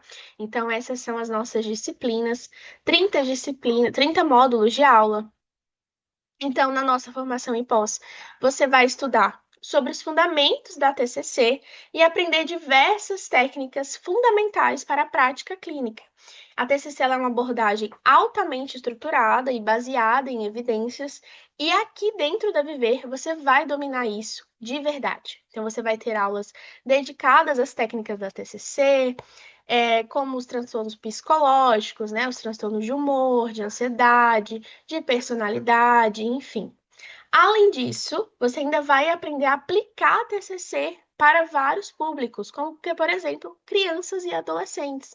Trabalhar com grupos, roleplay, integrar a psicologia positiva na sua prática clínica também. Tem ainda aulas sobre psicofarmacologia, um módulo aberto com temas complementares à formação. Então, esse curso ele foi estruturado para que você se torne um psicoterapeuta especializado em TCC, com supervisão clínica, como eu tinha falado anteriormente. Então, desde o primeiro período do curso, você vai ter supervisão com os professores, inclusive o prof. André também faz a supervisão, grupo de estudos e uma formação completa. E ainda você recebe 2 certificados no final da formação, que é um de formação e o outro de especialização reconhecido pelo MEC. Então, além de tudo isso, a formação vai incluir terapias de terceira geração, tratamento de traumas, neuropsicologia, avaliação psicológica para crianças, adolescentes e adultos, TEA, TDAH e muito mais. Então, muito indicado para quem quer atuar em consultório particular, quanto em instituições como o CAPES ou o CRAS. E o melhor de tudo isso é que eu vi que tinha gente aqui a partir do 7º período, do 7º semestre você já pode ingressar aqui com a gente na Viver, então você já sai da faculdade muito mais preparado para atuar na clínica, ou em instituições, ou onde você queira atuar clinicamente como psicólogo. Então, sobre o curso, a duração total é de 30 meses. Então, no final, você recebe ali 2 certificados, como eu já falei, sendo o de especialização reconhecido pelo MEC. E nós já estamos com as vagas abertas. Nós iremos abrir 2 turmas, sendo uma turma no dia de semana e outra turma no final de semana. No dia de semana, vai iniciar no dia 19 do 3 e no final de semana, no dia 27 do 3. Então, vendo a disponibilidade de vocês, sim, ingressem na turma que mais faz sentido para vocês, sendo no final ou no dia de semana. Lembrando que no grupo a gente vai explicar um pouco melhor como que funciona e tudo mais. Então, entre no grupo de interessados de TCC. E sobre os nossos projetos também, é muito importante falar sobre os nossos projetos que auxiliam vocês a custearem a mensalidade. Então, nós temos a nossa clínica. Então, se você já é psicólogo, com seu CRP ativo, você pode entrar na clínica da Viver, realizar os atendimentos, que em troca você ganha, acumula créditos ali, aqui dentro da instituição. Então, você pode utilizar esse crédito para abatimento ali no débito do curso que você escolher. Então, é muito legal a nossa clínica. aqui dentro da Viver. Além disso, nós temos um projeto chamado Quem Indica Amigo É, aonde você indicando mais um colega, você se inscrevendo na Viver Mais Psicologia, ambos ganham 50% de desconto em uma mensalidade. Então, quanto mais colegas vocês indicarem, obviamente, mais desconto, mais vocês vão ganhando, tanto você quanto seu colega aqui na Viver. Então, quem quiser saber mais, novamente, entre no grupo de interessados para a gente conversando e passando mais informações para vocês. E agora, que nós já falamos sobre a TCC clássica, nós vamos expandir o nosso universo e entrar nas terapias de terceira geração. Então, para nos guiar por esse caminho, é com muito prazer que eu apresento a professora e doutora Rafaela Dias Matavelli. Professora Rafaela, ela é doutora em psicologia pela Universidade do Algarve, em Portugal, mestre em psicologia social, tem experiência na área da psicologia positiva e terapia cognitivo-comportamental, como também testes psicológicos, entrevista e avaliação. Contribuiu com algumas universidades no Brasil e Europa no curso de psicologia. Fez um estágio doutoral, efetuou um estágio doutoral, Erasmus, na Universidade de Londres, né, professora? Uhum. Isso. Atualmente ela é investigadora, um nome muito difícil, Research Centro, isso aí, bem dificinho. Universidade do Algarve e docente nas faculdades da ESUCRE em cursos de pós-graduação. Ela também é orientadora de estágio na área da psicologia clínica e psicologia escolar e atualmente é editora da revista de investigação e psicologia do Algarve. Contribui como autora e coautora de diversos artigos e capítulos de livros na área de psicologia, com foco no bem-estar e na saúde psicológica. E é claro que, além de tudo isso, ela é nossa queridíssima professora aqui da Viver. Então, vocês vão encontrá-la muito por aqui, fazendo a pós de TCC de terceira geração. Então, professora, fique à vontade e seja muito bem-vinda. Muito obrigada, Yasmin, pela apresentação. Antes de iniciar, quero deixar aqui o meu agradecimento pelo professor André, né, por ter nos brindado com essa introdução riquíssima e super profunda, né, sobre a TCC e essa nossa questão de autocrítica. Enquanto ele falava aqui, eu fiquei pensando que a primeira coisa que eu fiz hoje de manhã foi publicar que eu ia falar no Instagram, e eu pensei, meu Deus, a gente fica tão fechado em nós próprios e tão aberto para o olhar do outro, né? Que é justamente isso que a gente está falando. E é justamente isso que vai causando, né, tanta dor emocional dos nossos pacientes, né? A gente trabalha com essa dor emocional. E essa dor emocional, ela faz parte dessa experiência humana.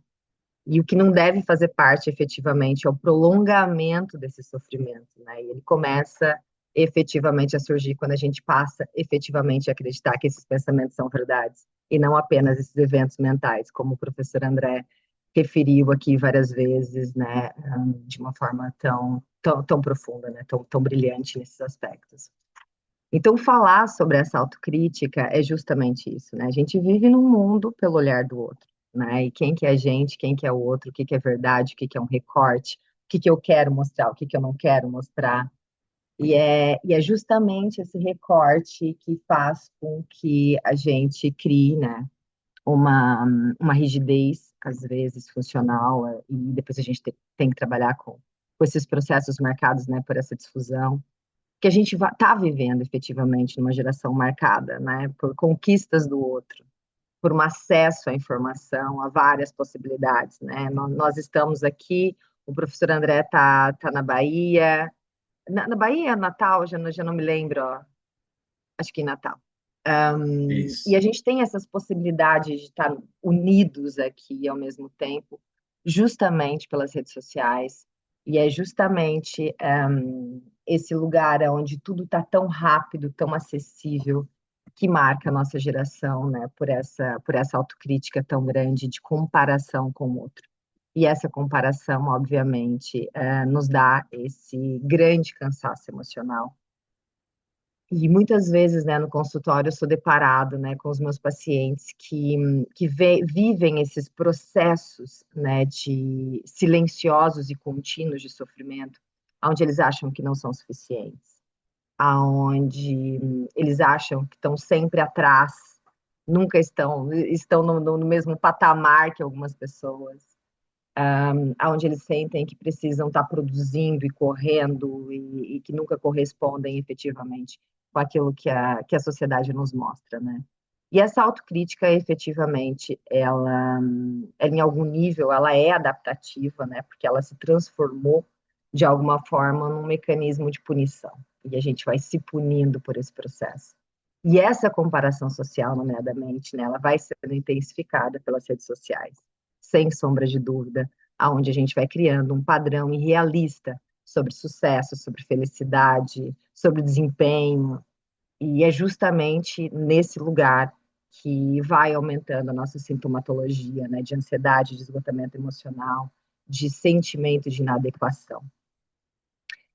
Então, falar sobre esses processos aqui sempre acaba sendo falar sobre o outro, falar como eu quero construir o meu autoconceito, como eu construo o meu autoconceito, e, e pensando, né, em tudo isso, assim, vou já entrar aqui na parte da nossa TCC de terceira geração, né, apesar que o professor André já nos deu, assim, esse gostinho, mas dizer que esse nosso processo de autoconceito, a gente acaba sendo idealizado antes mesmo da gente nascer, né?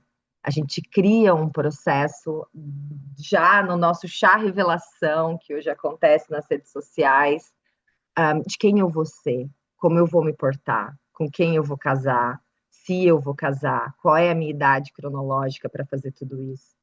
E é justamente nesse processo de autocrítica, onde eu faço recortes do outro e não recortes de mim, porque daí de mim eu não consigo olhar a minha régua inteira e o meu processo de crescimento, mas eu vou utilizando aquilo que eu acho que não tenho, que, que eu vou fazendo efetivamente minha autocrítica, né? Uma coisa que eu costumo dizer muito para os meus pacientes, olhando a terceira geração, principalmente ali a corrente da psicologia positiva, é, tá bem, qual é a tua régua, né? O que é que você tinha você tem 40 anos, de 0 a 20, onde você construiu isso? De 20 a 30 e de 30 a 40, o que subiu aqui? O que mudou aqui? O que efetivamente concretizou aqui? Mas as redes sociais estão aí, né? E é nessa hora que eu olho a rede social do meu vizinho e ele está casado aos 40 anos, ele foi viajar aos 40 anos, ele conhece o mundo aos 40 anos, ele está bem sucedido aos 40 anos. E é justamente aqui que eu crio uma rigidez absurda do meu pensamento e do meu processamento e depois do meu comportamento de que eu sou incapaz e que eu sou insuficiente.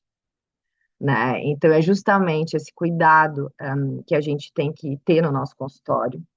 Né? Hoje, aqui na Viver Mais e na nossa pós-graduação, a gente tem essas nossas supervisões, a gente consegue ver isso de uma forma prática e está trabalhando esses processos aqui com vocês, para que efetivamente a gente consiga trazer, né, toda essa teoria da terapia cognitivo-comportamental, da terceira geração, essa pincelada na positiva, e pegar essas técnicas efetivamente para conseguir com que os nossos pacientes, e até nós próprios, muitas vezes, nos descentramos, né, dessa não realidade que é ficar sobre o olhar do outro, né?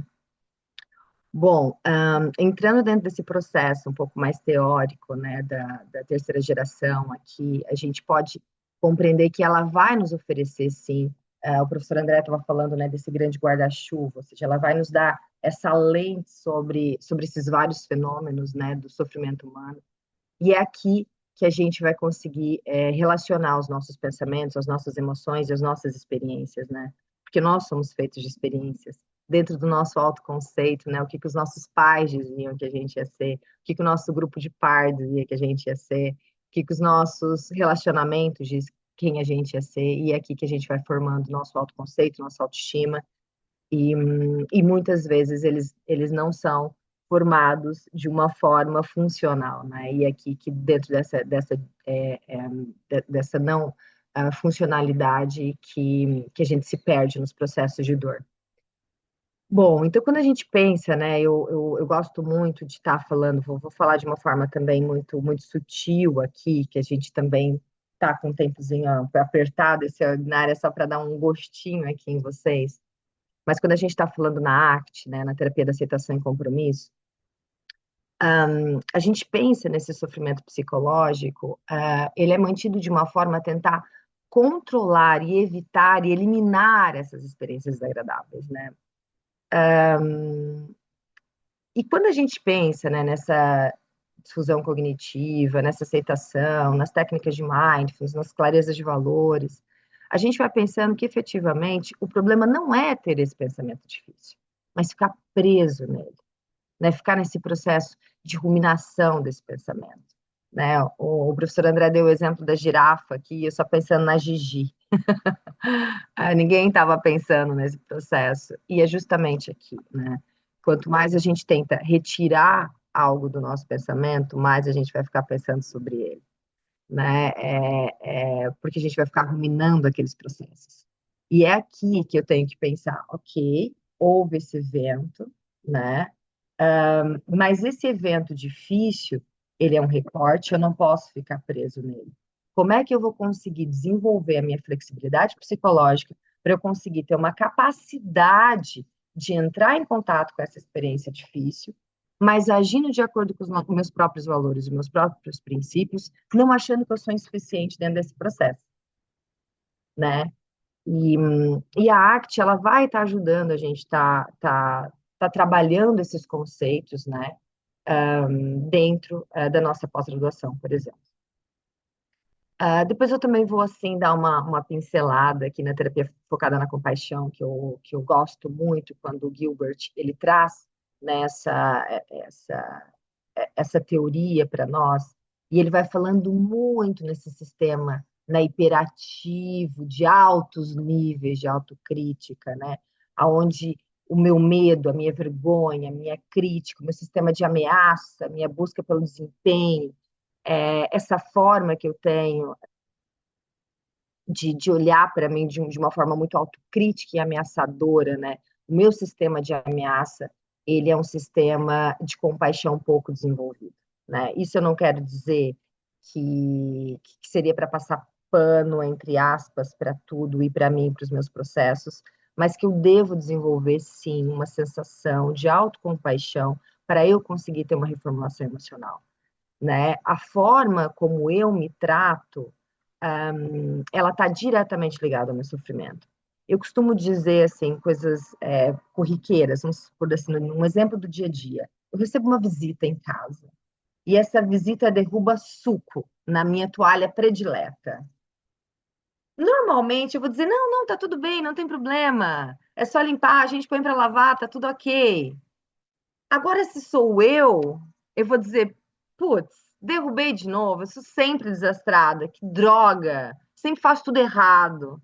Então, eu tenho uma perspectiva de não me tratar com tanta compaixão, como às vezes eu trato. Uma pessoa que às vezes tão íntima dos meus processos. Então, a intimidade conosco, ela é fabulosa, mas a gentileza com a gente é que faz toda a diferença nesse processo. E quando eu trato, quando eu me trato e eu divido, né, esses meus próprios selfies, principalmente com esse processo de gentileza, eu vou estar trabalhando essa autocompaixão, né?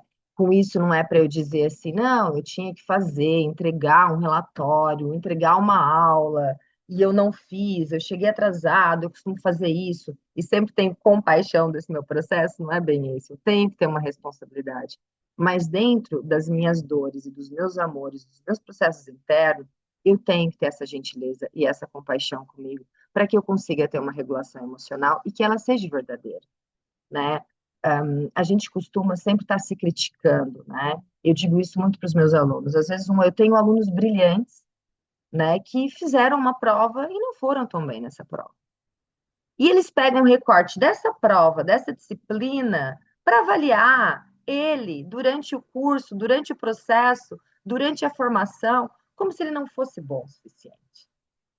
E aquele é um recorte, de uma aula, de uma prova e de um evento. Não é sobre quem ele é dentro da totalidade.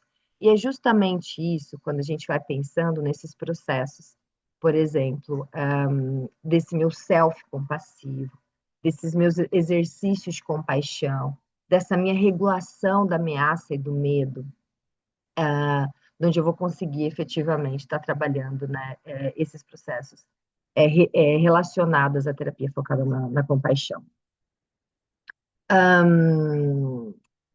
Depois nós temos aqui a analítica funcional, assim, eu escolhi aqui 13, depois eu vou falar um pouquinho da positiva também, onde nós temos esses padrões de sofrimento que aparecem na própria relação,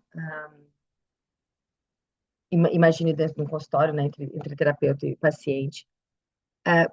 E esse objetivo, né, dessa análise, né, dessa psicoterapia mais ligada nessa parte mais analítica e funcional, é justamente essa mudança comportamental através da relação que eu vou ter com o meu paciente, né? Quais são e como eu vou desenvolver esses comportamentos mais saudáveis dentro e fora da terapia? Como é que eu posso utilizar e reforçar esses comportamentos, né, adaptativos, essa consciência emocional? Eu costumo sempre dizer assim, para os meus pacientes, evidência. Evidência. A evidência, ela vai nos mostrar muita coisa. A evidência vai fazer com que, quando eu estou lá fora, né, ou seja, quando eu pego essas minhas técnicas dentro do consultório e eu coloco em evidência, tudo fica muito mais claro. Evidência de, eu tenho um diploma, eu fiz um curso, eu sou apta para ele, independente do que eu acredito que eu possa ser. Que isso pode ser subjetivo. O que existe efetivamente é evidência, né? Dentro da minha evidência, eu estou aqui nessa aula, então eu posso dizer assim para mim daqui a pouco, eu não estudo tanto, eu não sou interessado. Será que isso é mesmo verdade? Porque a evidência é que você estava num sábado de manhã assistindo um webinar, né? Quais são as evidências que você coloca efetivamente na sua vida sobre o tipo de pessoa que você é? O que você traz efetivamente para a realidade dentro daquele contexto que você está vivendo, né? E se organizando. Então, dentro desse local, esses padrões de sofrimento, eles vão aparecendo. A gente vai utilizando ferramentas terapêuticas, principalmente esse reforçamento de comportamento mais adaptativo, dentro dessa consciência emocional, né? Sendo que esse conceito central é que a mudança, ela vai ocorrer na relação. Muitas pessoas dizem, né, algumas coisas como a mudança não acontece, eu não acredito na mudança, né, o outro não vai mudar. Ultimamente eu tenho estudado muitas coisas relacionadas com a genética e a gente consegue modificar os nossos genomas. Então a gente consegue modificar o comportamento. Um, e esse processo de mudança, ele acontece quando a gente vai tendo consciência dele, né? Quando a gente traz essas coisas mais simbólicas do nosso inconsciente e vai trazendo para a consciência, fica muito mais fácil um processo de adaptação. Depois vem aqui a psicologia positiva, que eu quero dar uma pinceladinha assim com ela. Ela já saindo aqui da terceira onda, mas é um lugar onde eu trabalho muito, né? E pensando nesse processo de autocrítica, de comparação social, né? Como é que vem aqui a psicologia positiva, como é que vem esses aspectos ligados às minhas emoções positivas, por exemplo, quando eu vejo alguém viajando e eu não fui viajar, ou quando eu atendi um paciente no meu consultório essa semana e disse assim para mim, todo mundo fez alguma coisa no carnaval e eu não fiz nada, a minha vida é mesmo muito triste. Eu aqui em casa e todo mundo festejando o carnaval. Né? Da onde é que vêm as minhas emoções positivas sobre esses processos? Como é que eu posso trabalhar esse processo de autocrítica na visão do outro com essas minhas emoções positivas, com o meu relacionamento, com o meu compromisso, com o meu significado de vida, com as minhas realizações, né? Então, eu costumo dizer que a psicologia positiva, ela vem aqui nos ajudar a lembrar um pouquinho da nossa história, né? Só nós sabemos o solo da nossa infância, e eu digo que ele diz muito sobre o nosso autoconceito e aquilo que a gente quer parecer. Mas as emoções positivas, elas nos resgatam, né? Elas nos resgatam quando a gente consegue estar trabalhando de uma forma mais consciente os meus processos de ser. Quando eu consigo lembrar um pouquinho que quando eu olho na rede social do vizinho e essa pessoa com os 40 anos já tem checklist daquilo que eu acho que é perfeito, mas eu consigo olhar para minha história e para minha régua, acreditando que eu fiz também um percurso não igual, mas um percurso também bonito dentro das minhas emoções e dos meus processos, né, de vida e de quem eu sou. Bom, eu penso que o professor André, ele trouxe aqui, né, toda essa parte da TCC e pincelou, né, essa terceira geração, então não quero ser, assim, muito repetitiva mais aqui, mas eu quero terminar, assim, dizendo que esse processo de dor, ele vai sempre existir. Essa autocrítica, ela ela pode, apesar da gente se adaptar e transformar, né, esses mecanismos de punição interna, essa comparação social, ela causa essa intensificação, mas eu peço, né, para cada um de nós aqui estar olhando um pouquinho mais para dentro, né, do que para fora, olhando para os nossos processos internos, utilizando, né, essas técnicas que são de desconstrução, podemos dizer assim, do que a gente acredita que pode ser bonito ou que pode ser bom, porque, querendo ou não, né, essa interpretação dessas redes sociais, elas acabam sendo só um recorte, né? E, e isso tem causado muito sofrimento para os adolescentes, para a autoimagem dos adolescentes, para a magreza, né, que está acontecendo agora na nova moda das meninas, a forma como as meninas se olham, a forma dos filtros, a forma como eu tô sempre bonita, tô sempre arranjada, né? Eu não vou estar de qualquer jeito nas redes sociais, a forma com que eu tiro uma foto da minha mesa para mostrar que eu sou organizada, a forma como eu posto, né? Como o professor André disse, né? Eu posto uma foto com meu marido e dentro daquele funcionamento eu tô num relacionamento, né? É triste, né? De onde eu não, né, estou ali num processo que não é muito legal para mim, mas eu quero demonstrar para a rede social que eu tenho uma família feliz, que eu tenho uma vida feliz, que eu tenho uma vida bem-sucedida, né? E o porquê que o olhar do outro continua sendo assim sempre tão importante para mim, né? Ele é tão importante para mim, como a gente começou a falar aqui logo no início, né? Que antes de eu nascer já estão fazendo uma perspectiva de quem eu sou. E eu tenho que manter essa perspectiva que nem eu mesmo sei quem deveria ser, né? Porque eu acredito aqui que muitos de nós aqui vai pensar assim, tá, mas quem que eu sou nessa perspectiva? Quem que eu quero ser? Quem é que a Rafaela quer ser? A Rafaela quer ser a Rafaela, a Rafaela quer ser o recorte da rede social, a Rafaela quer ser a professora, a Rafaela quer ser a namorada de alguém, a Rafaela quer ser a mãe de alguém. Quem é que ela quer ser nesse processo? Como é que eu quero me olhar? Né? E esse processo de autocrítica, ele vai aumentando conforme a minha fantasia do que deve ser correto e não correto, e essa fantasia, muitas vezes, ela é gerada pelo que eu assisto, né, nas minhas redes sociais, pelo que eu vejo, né, do recorte do outro. Isso causa imenso sofrimento.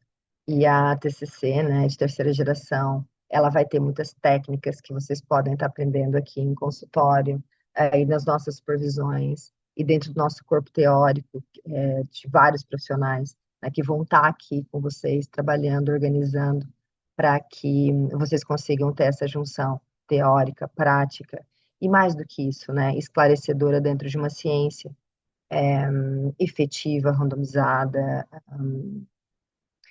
que a gente vai poder estar fazendo mudanças na vida de pessoas, e o que é tão importante, né, nesse processo.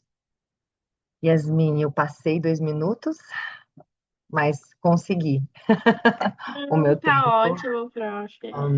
Fico aberta aqui também a algumas dúvidas, né? Eu sei que tinha que ter parado um pouquinho antes, mas a gente começa a falar e se empolga. Quero agradecer, então, a todos. Eu fico aberta aqui a algumas dúvidas que vocês tenham. E eu acho que é isso. Maravilha, prof. Muito obrigada. Gente, que encontro maravilhoso, né? Dois professores incríveis, dois olhares que se completam e tanta coisa para poder aprender e aplicar na prática clínica também.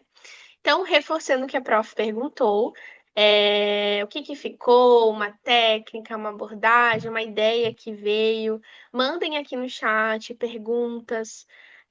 Então, esse é o momento de vocês. Vou até tomar um cafezinho enquanto isso. Fiquem à vontade para mandar aqui, a gente conversando, tá bom?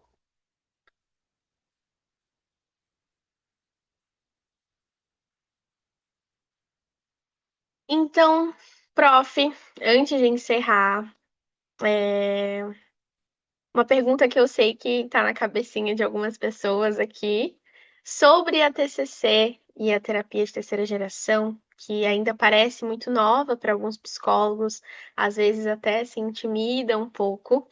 O que que você diria para quem quer se aprofundar nisso, mas ainda não sabe por onde começar? E o que que você diria para quem está pensando em se inscrever na pós da Viver? Bom, Yasmin, para mim não tem dúvida, não tem que se pensar em escrever, né? Tem que se inscrever, se matricular o mais rápido possível.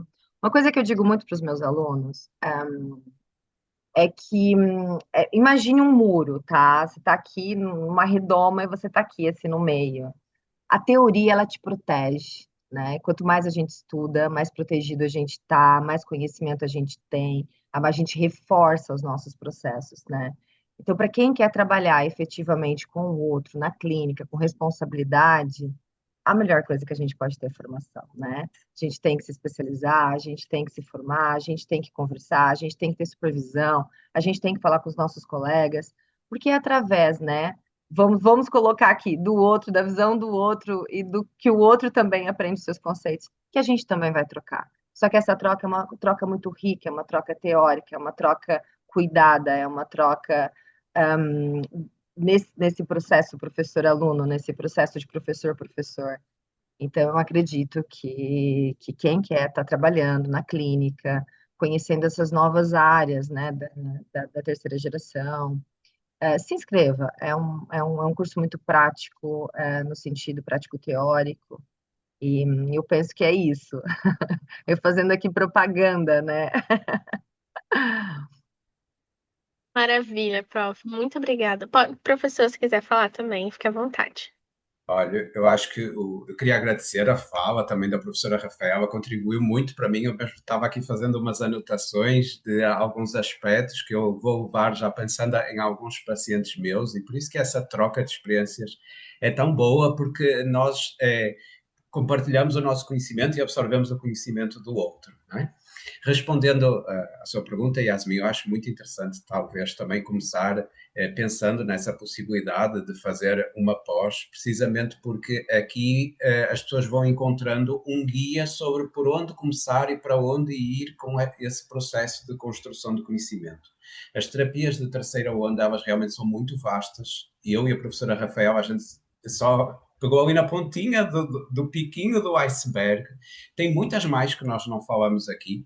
Então também é importante a pessoa conhecer para saber qual a visão de cada uma delas, não é? Porque vai existir algumas que se vão encaixar mais com a nossa própria prática clínica do que outras dentro da terceira onda. Então eu tenho que conhecer um pouco de todas elas para poder entender quais que podem de forma coerente serem trazidas para a minha própria prática clínica. E a Viver, ela dispõe não só das aulas, mas também dos momentos de supervisão. E uma outra questão que eu acho muito interessante é os grupos de estudos, onde existem as oportunidades também de discorrer sobre temas específicos da literatura dentro da TCC, para se analisar com mais profundamente aqueles temas, não é? Eu tinha aqui uma pergunta sobre que a Bruna fez, que eu ia aproveitar até a minha fala já agora para responder. Bruna, em seguimento de tudo o que nós estávamos a falar aqui, e trazendo, talvez já levantando um pouquinho aqui do conhecimento específico sobre as terapias da terceira onda, eu sugeriria, talvez, você fazer uma leitura sobre o livro Terapia Focada na Compaixão, Aplicações e Prática Clínica, do Gilbert, porque acho que você vai encontrar ali precisamente sobre formas de trabalhar com essa autocrítica de uma maneira mais compassiva, tá? Já já eu escrevo aqui no chat, que eu sou daquelas pessoas que não conseguem escrever e falar ao mesmo tempo, né? Então, já já eu escrevo o nome aí do livro para você. Tá? É isso.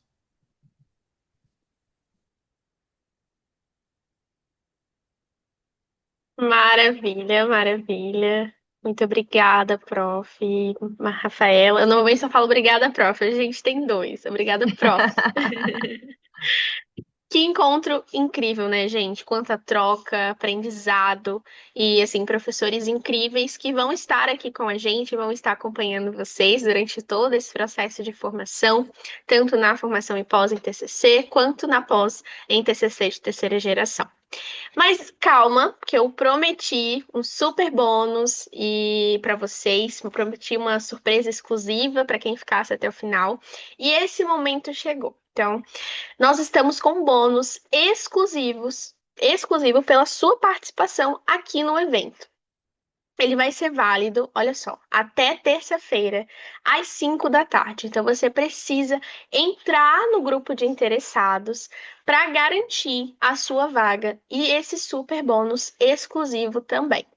Então, a nossa pós em TCC de terceira geração está com as inscrições abertas e quem garantir agora leva uma série de bônus exclusivos que eu já comentei e aproveitar durante esse período até a terça, às 5 da tarde. Então, garanta já a sua vaga, realize ali, entre no grupo de interessados para vocês poderem acompanhar. Bom, então, se você quer aprender mais, o que há de mais atual em pesquisa científica dentro da TCC, esse curso é para você. Então, ele vai transformar o seu repertório terapêutico, levar seus atendimentos ali para um outro nível. Você vai contar, claro, com os professores experientes, como a professora Rafaela, e supervisão contínua desde o primeiro encontro. Qualquer dúvida prática que surgir, você tira com quem realmente entende. E se você já fez a nossa formação em pós em TCC, ali junto com o professor André também, esse curso vai completar a sua formação e te ajudar a integrar o que você já aprendeu com novas abordagens. Então, deixa eu te contar o que você vai aprender. Eu vou pedir para a Manu compartilhar a grade de TCC de terceira geração rapidamente para eu comentar um pouquinho com vocês, igual a gente comentou sobre a formação em pós em TCC. O curso, ele é 100% focado na TCC de terceira geração, então se você não tem pós em TCC, fica tranquilo, aqui você aprende os fundamentos completos, com foco total no bem-estar e no desenvolvimento do potencial humano. Então, você vai aprender as técnicas da TCC em profundidade, mergulhar nas terapias de terceira geração, como a ACT, Mindfulness e outras abordagens ali mais inovadoras. Então, além de tópicos essenciais, como avaliação psicológica, o manejo de crise, neuropsicologia e psicofarmacologia também. Ele é um curso bem completo, com fundamentos sólidos e técnicas práticas para você aplicar imediatamente ali nos seus atendimentos. Então, a gente entende aqui na Viver que nada deve impedir de você investir no seu futuro. Por isso, nós temos formas de te ajudar, como eu já falei, através da clínica, que você sendo psicólogo com CRP ativo, se cadastra e acumula créditos dentro da clínica para utilizar na sua mensalidade. Nós temos o projeto do Quem Indica Amigo É, então você indicando mais um colega, você ganha 50% de desconto na mensalidade junto com este colega. E muito mais. Então, se fizer sentido para você, analisando a grade ali, né? Nós temos a nossa grade aqui exposta. Se fizer sentido para você, entre agora no grupo de TCC de terceira geração, para você receber essas informações e a gente conversar sobre o bônus exclusivo. Não esqueça que vai até terça-feira esse super bônus para você garantir a sua vaga aqui com a gente. Bom, e para quem quer continuar aprendendo no dia a dia, segue a Viver nas redes sociais. Nós temos conteúdos clínicos, eventos, novidades, então tudo, por exemplo, esse evento aqui foi compartilhado nas nossas redes, então siga a gente no Instagram, nós temos Facebook, nós estamos também no TikTok. Olha só que como a Viver tá atual. Nós temos o nosso site também, então entrem nas nossas redes e aproveitem ali com a gente também para vocês receberem todas essas novidades.